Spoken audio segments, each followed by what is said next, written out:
నమస్తే, welcome to our channel. నేను సిరి. YCP నుంచి రోజా మళ్ళీ పోటీ చేయబోతున్నారా? అసలు జగన్ తనకి సీట్ ఇవ్వబోతున్నారా, లేదంటే తను పక్క రాష్ట్రంలోకి వెళ్ళి పోటీ చేయదలుచుకున్నారా? సో ఈ అంశాన్ని చర్చించడానికి మనతో పాటు ఉన్నారు ప్రముఖ senior journalist, political analyst CS Rao garu. నమస్కారం సార్. నమస్తే సిరి. సార్, ఇప్పుడు చూస్తున్న పరిణామాలు అయితే వైసీపీ నుంచి చాలామంది బయటకు వచ్చారు. కొంతమందికి ఏమో స్థానచలనాలు జరిగాయి అండ్ కొంతమందికి ఏంటంటే ఈ దఫా మీకు టికెట్లు లేవు అని చెప్పడం జరిగింది. అందులో ఆ కోవలో మంత్రి రోజా గారు ఉన్నారంటారా? సో ఒకటేంటంటే జగన్మోహన్ రెడ్డి చాలా మందిని మార్చేస్తున్నారు. ఇంకా కూడా కొంతమందిని మార్చేస్తానని చెప్పి ఆయన సంకేతాలు ఇచ్చారు. ఇవాళ ఆయన ఉత్తరాంధ్రకి వెళ్తున్నారు. ఉత్తరాంధ్రలో అక్కడి నుంచి ఎన్నికల యుద్ధానికి శంఖారావాన్ని పూరించబోతున్నారు జగన్మోహన్ రెడ్డి. ఈ క్రమంలో యుద్ధానికి శంఖారావం పూరించారు కాబట్టి ఇప్పటి వరకు జరిగినటువంటి మార్పులతో ఆయన సరిపెట్టుకుంటారా, లేదంటే ఇంకా మార్పులు చేస్తారా అనేటువంటి టాక్ అయితే నడుస్తుంది. దానికి క్లారిటీ ఏంటంటే తాడేపల్లి క్యాంప్ ఆఫీస్ నుంచి డెఫినెట్గా మళ్ళీ మార్పులు ఉండేటువంటి అవకాశం ఉంది. గ్రాఫ్ను బేస్ చేసుకొని మేము గెలుపు గుర్రాలకే టికెట్లు ఇస్తామని చెప్పి చెప్తూ ఉన్నారు. సో ఈ క్రమంలో మంత్రి రోజా చాలా కాలంగా వినిపిస్తుంది, మంత్రి రోజాకి ఈసారి పోటీ చేసే అవకాశం ఉంటుందా ఉండదా అనే దాని మీద రకరకాలుగా చర్చలు జరుగుతూ ఉన్నాయి. ఆ క్రమంలో ఇటీవల కాలంలో ఆమె మీద అక్కడ ఉండేటువంటి జడ్పీటీసీలు కానీ, ఎంపీటీసీలు కానీ, అక్కడ ఉన్న మాజీ మున్సిపల్ చైర్పర్సన్ కానీ వీళ్ళందరూ కూడా ఒక పెద్ద ఎత్తున వచ్చి తాడేపల్లి క్యాంపస్కి వచ్చి కంప్లైంట్ చేశారు. ఆమె మీద కంప్లైంట్ చేసిన క్రమంలో ఆమెకు అసలు టికెట్ ఇవ్వడానికి లేదు అని చెప్పేసి ఒక నిర్ణయాన్ని, వాళ్ళ ఆలోచనని, వాళ్ళ అభిప్రాయాన్ని వ్యక్తం చేశారు. వ్యక్తం చేసినటువంటి క్రమంలో ఆమెకి టికెట్ వచ్చేటువంటి అవకాశం లేదు అనేది సంబరాలు చేసుకున్నారు ఆమె వ్యతిరేకులు. ఆ మధ్య కాలంలో ఆమెకి టికెట్ ఇవ్వబోతున్నారని చెప్పి రోజా అభిమానులు సంబరాలు చేసుకున్నారు దాదాపు ఒక 20 రోజుల క్రితం.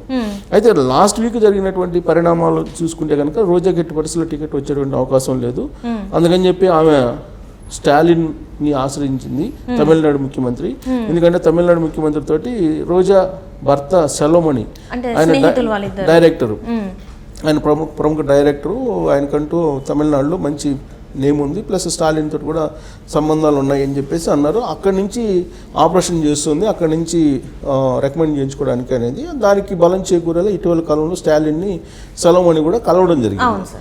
సో ఈ సందర్భంగా అసలు నగరి నుంచి ఇంకోసారి పోటీ చేయడానికి ఆయన రికమెండ్ చేయించుకుంటున్నారు స్టాలిన్ ద్వారా అనేది ఒకటి వినిపించింది. సో గతంలో మంత్రి పదవి రావడానికి కూడా స్టాలిన్, అలాగే మాజీ ముఖ్యమంత్రిగా ఉన్నటువంటి కేసీఆర్, తెలంగాణ సీఎంగా ఉన్నటువంటి కేసీఆర్ ఇద్దరు హెల్ప్ చేశారనేది అప్పట్లో వినిపించింది. అయితే ఇప్పుడు ఎవరు ఎంత చెప్పినా కానీ ప్రతి సీటు కూడా నాకు ఇంపార్టెంట్ అనేటువంటి యాంగిల్లో జగన్మోహన్ రెడ్డి ఉన్నారు. సో ఆ క్రమంలో రోజాకి టికెట్ ఇవ్వడానికి అవకాశాలు లేవు అనేది గ్రాఫ్ చెప్తుంది అని తాడేపల్లి క్యాంపస్ భావిస్తుంది. ఆ క్రమంలో ఇప్పుడు ఏంటి, ఆమెకు టికెట్ ఇవ్వకుండా ఉండే అవకాశాలు మెండుగా ఉన్నాయి అనేది వినిపిస్తుంది. సో దాంతో ఆమె ఫైనల్ ప్రయత్నాలు చేసేసిన తర్వాత ఇక ఇక్కడ అవకాశం లేకపోతే నెక్స్ట్ ఏంటి అనే దాని మీద చర్చిస్తున్నారు. ఎవరు చర్చిస్తున్నారంటే ఆమె భర్త సెల్వమణి. వాస్తవంగా నగిరిలో గెలవడానికి కారణం ఏంటంటే ఆమె 2 సార్లు వరుసగా గెలవడానికి అక్కడ తమిళనాడు నుంచి వచ్చి సెటిల్ అయినటువంటి వాళ్ళు నగరి కాన్స్టిట్యున్సీలో కొంతమంది ఉన్నారు. అది కూడా రోజా భర్త సెల్వమణికి సంబంధించిన సామాజిక వర్గం అక్కడ ఉంది, ప్లస్ రెడ్డి సామాజిక వర్గం రోజా. సో ఈ క్రమంలో ఈ కాంబినేషన్లో వరుసగా 2 సార్లు వైఎస్ఆర్ కాంగ్రెస్ పార్టీ నుంచి గెలిచింది. అంతకుముందు 2 సార్లు తెలుగుదేశం పార్టీ నుంచి పోటీ చేసి ఓడిపోవడానికి కారణం ఏంటంటే అక్కడ ఉండేటువంటి సామాజిక వర్గం ఏదైతే ఉందో తెలుగుదేశం పార్టీకి బలంగా, ఆ సామాజిక వర్గం పనిచేయలేదు అనేది ఆమె అప్పట్లో చెప్పినటువంటి మాట. కానీ ఇప్పుడు వైఎస్ఆర్ కాంగ్రెస్ పార్టీకి వచ్చిన తర్వాత వరుసగా గెలుస్తూ వస్తున్నారు ఆవిడ. గెలవడానికి కారణం ఏంటంటే Tamil Nadu Andhra equation, voters equation అనేది అక్కడ వినిపిస్తుంది, సామాజిక వర్గాల ఈక్వేషన్. అయితే ఈసారి మాత్రం అక్కడ ఉండేటువంటి వైఎస్ఆర్ కాంగ్రెస్ పార్టీలో ఉండేటువంటి వైఎస్ఆర్ కాంగ్రెస్ పార్టీకి సంబంధించినటువంటి బలమైనటువంటి సామాజిక వర్గమే ఆమెకు వ్యతిరేకంగా ఉన్నారు. కాబట్టి ఈసారి ఆమె గెలిచేటువంటి అవకాశం లేదు అనేది సర్వేల యొక్క సారాంశం. ప్లస్ ఆమె మీద అనేక అవినీతి అక్రమాలకు సంబంధించినటువంటి కేసులు ఈ మధ్యకాలంలో బయటకు వచ్చాయి. వాళ్ళ బ్రదరు ఒక మున్సిపల్ కౌన్సిలర్కి చైర్పర్సన్ పదవి ఇప్పిస్తారని 40 లక్షల రూపాయలు తీసుకున్నారనేది ఆవిడే వచ్చి ప్రెస్ మీట్ పెట్టి చెప్పడం జరిగింది. అలాగే అక్కడ మాజీ చైర్పర్సన్గా ఉన్నటువంటి కేజే కుమారు, అలాగే శాంతి అనేటువంటి వాళ్ళు అక్కడ బలమైనటువంటి లీడర్లు. సో అక్కడ మండలాల్లో ఉండేటువంటి జడ్పీటీసీలు కానీ, ఎంపీటీసీలు కానీ వీళ్ళు ఆమెకు కోఆపరేట్ చేయట్లే ఈసారి. సో కోఆపరేట్ చేయకపోగా మీరు ఆమెకి ఇస్తే ఖచ్చితంగా ఓడిపోతుంది, కొత్త వాళ్ళకి ఇస్తే మేము గెలిపిస్తామని చెప్పి జగన్మోహన్ రెడ్డికి నేరుగా చెప్పడం జరిగింది. ఆ క్యాంప్ ఆఫీస్లో ఉన్నటువంటి ధనుంజయ రెడ్డికి చాలా క్లియర్గా అక్కడ ఉండేటువంటి సినిమా మొత్తం ఏ విధంగా ఉంది, పొలిటికల్ చిత్రం అనేది ఎక్స్ప్లెయిన్ చేశారు. ఎక్స్ప్లెయిన్ చేసిన తర్వాత క్యాంప్ ఆఫీస్లో ఇప్పుడు మళ్ళీ పునరాలోచనలో పడి సో రోజాకి ఇవ్వకుండా ఉంటేనే బెటర్ అనేటువంటి ఆలోచన ఉన్నట్టు కూడా తెలుస్తుంది. అందుకే ఇప్పుడు ప్రత్యామ్నాయ మార్గాలు చూసుకుంటున్నటువంటి క్రమంలో స్టాలిన్ ఇప్పుడు ఆల్రెడీ లోక్సభ ఎన్నికలు కూడా వస్తున్నాయి తమిళనాడులో, దేశవ్యాప్తంగా వస్తున్నాయి, తమిళనాడులో కూడా లోక్సభ ఎన్నికలు వస్తాయి. అంటే ఇప్పుడు ఒక్క నిమిషం సార్, అంటే ఇక్కడ ఏమవుతుందంటే నాకు వచ్చిన డౌట్ ఏంటంటే వైసీపీలో బాగా అంటే పక్క పార్టీలను తిడితే, వాళ్ళని బూతులు తిడితే, ఎంత తిడితే అంత పదవి వస్తుందని చెప్పేసి ఉంది, ఒక నానుడి ఉంది. సో అలాంటి నానుడిలో నాకు ఒక ప్రైజ్ అంటూ ఉంటే ఫస్ట్ రోజా గారికే వస్తుంది, ఎందుకంటే తను అట్లా మాట్లాడుతుంది కాబట్టి. ఎందుకు ఇంత మంచిగా మాట్లాడినా కూడా జగన్ అన్నకి ఒక కార్యకర్తలాగా, ఒక ఎంపీలాగా కాకుండా జగన్ కార్యకర్తలాగా ఉండే రోజాకి, అంటే మంత్రిగా ఎమ్మెల్యేగా ఉన్నా కూడా తన ఒక ఏంటంటే కార్యకర్త లెవెల్లోనే ఉండి ఆయనకే జైలు కొడుతూ ఉంటారు కదా. సో అట్లాంటి ఆమెకి ఎందుకు సీట్ ఇవ్వండి అంటున్నారు? సో ఆ కోణం నుంచి చూస్తే కనుక రోజాకి సీట్ ఇవ్వాలి.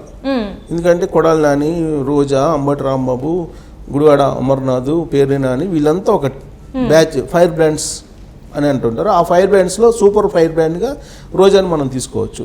ఆ కోణం నుంచి కనుక తీసుకుంటే కనుక చంద్రబాబు నాయుడిని, లోకేష్ని ఎవరు ఎక్కువగా పరుష పదజాలంతో తిడితే వాళ్ళకి టికెట్ ఇస్తే ఆ కోణం నుంచి కనుక అయితే మాత్రం రోజాకి ఇవ్వాలి. కానీ ఇప్పుడు పరిస్థితి ఏంటంటే మారిపోయింది, ఇప్పుడు అది రివర్స్ అయింది. ఇప్పుడు ఎవరైతే ఎక్కువ పరుష పదజాలతో ఉపయోగించి తెలుగుదేశం పార్టీ వాళ్ళని తిడుతున్నారో వాళ్ళు ప్రజల్లో పలుచన అయిపోయారు అనే విషయం గ్రాఫ్ ద్వారా, సర్వేల ద్వారా ఇప్పుడు తాడేపల్లి ప్యాలెస్ తెలుసుకుంది, తాడేపల్లి క్యాంప్ ఆఫీస్ తెలుసుకుంది. ఆ క్రమంలో ఇప్పుడు రోజా అక్కడ ఫిట్ కావట్లేదు. సో దాంతో ఆమెను మార్చాలనేటువంటి ఆలోచన చేస్తున్నప్పుడు స్టాలిన్ దగ్గరికి 2-3 సార్లు వెళ్ళి ఈ ప్రతిపాదన చేసినప్పుడు స్టాలినే తమిళనాడులో ఎంపీ స్థానం నుంచి ఏదో ఒక ఎంపీ స్థానం నుంచి పోటీ చేసేటువంటి అవకాశాన్ని ఏదో పరిశీలిస్తున్నారని, రోజా తమిళనాడు వస్తే కనుక రాబోయేటువంటి లోక్సభ ఎన్నికల్లో ఆమెను ఎంపీగా కంటెస్ట్ చేయించాలనేటువంటి ఒక ఆలోచన చేస్తున్నట్టు కూడా ఇప్పుడు డిఎంకే వర్గాల్లో వినిపిస్తుంది. అక్కడ డిఎంకే, అన్న డిఎంకే ప్రధానమైన పార్టీలు. డిఎంకే తోటి స్టాలిన్ తోటి సన్నిహిత సంబంధాలు కలిగి ఉన్నారు రోజా, అలాగే రోజా భర్త సెల్వని. సో కాబట్టి రోజాకి అక్కడ కూడా పాపులారిటీ ఉంది, ఒక హీరోయిన్గా, గతంలో హీరోయిన్గా చేశారు కాబట్టి అక్కడ కూడా తెలుసు. కాబట్టి అక్కడి నుంచి పోటీ చేస్తే ఎలా ఉంటుంది అనే దాని మీద కూడా ఆలోచిస్తున్నారు. ఈ విషయంలో జగన్మోహన్ రెడ్డి అలాగే స్టాలిన్ ఇద్దరు కూడా కొంచెం మాట్లాడుకున్నట్టు కూడా తెలుస్తుంది. ఎందుకంటే చాలా సింపుల్గా, చాలా లాజికల్గా జగన్మోహన్ రెడ్డి వ్యవహరిస్తున్నారు. ఎగ్జాంపుల్ మన నెల్లూరు సిటీకి సంబంధించినటువంటి అనిల్ కుమార్ యాదవ్ ఉన్నారు. అనిల్ కుమార్ యాదవ్ను నర్సరావుపేటకు తీసుకొచ్చారు. నర్సరావుపేటకు తీసుకొస్తే అనిల్ కుమార్ యాదవ్ కాదలేనటువంటి పరిస్థితి. సో అక్కడ అనిల్ కుమార్ యాదవ్ నెల్లూరు సిటీ నుంచి తప్పించాలి. ఎందుకు తప్పించాలంటే దాని ఈక్వేషన్ అక్కడ వేమిరెడ్డి ప్రభాకర్ రెడ్డి ఆయన డిమాండ్ మేరకు ఇతన్ని మార్చేసేయాలి. సో ఆయన డిమాండ్ మేరకు ఈయన మార్చేయడని చెప్పేసి అనుకోకుండా జగన్మోహన్ రెడ్డి సామాజిక ఈక్వేషన్ తీసుకొచ్చి గుంటూరు జిల్లాకు తీసుకొచ్చారు, పల్నాడు జిల్లాకు తీసుకొచ్చారు.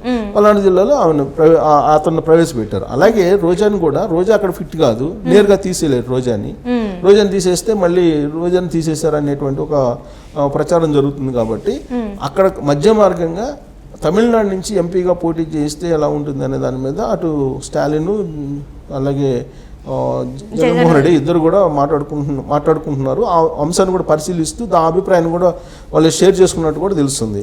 సో ఫైనల్గా ఏంటంటే ఒకవేళ రోజా కనుక అక్కడ టికెట్ రానటువంటి పరిస్థితుల్లో తమిళనాడులో ఎంపీగా పోటీ చేసే అవకాశం ఉంది రోజా అనేది మాత్రం వినిపిస్తుంది. ఇప్పుడు అక్కడ డిఎంకే వర్గాల్లో వినిపిస్తుంది, ఇక్కడ వైసీపీ వర్గాల్లో కూడా వినిపిస్తుంది. సో దీన్ని బట్టి రోజాకి దాదాపుగా జగన్మోహన్ రెడ్డి హ్యాండ్ ఇచ్చినట్టే కనిపిస్తుంది, జగన్మోహన్ రెడ్డి డోర్స్ క్లోజ్ చేసినట్టే కనిపిస్తుంది రోజాకి అని చెప్పి మనం విశ్లేషణ చేసుకోవచ్చు. Right sir, right. Thank you so much sir. Thank you.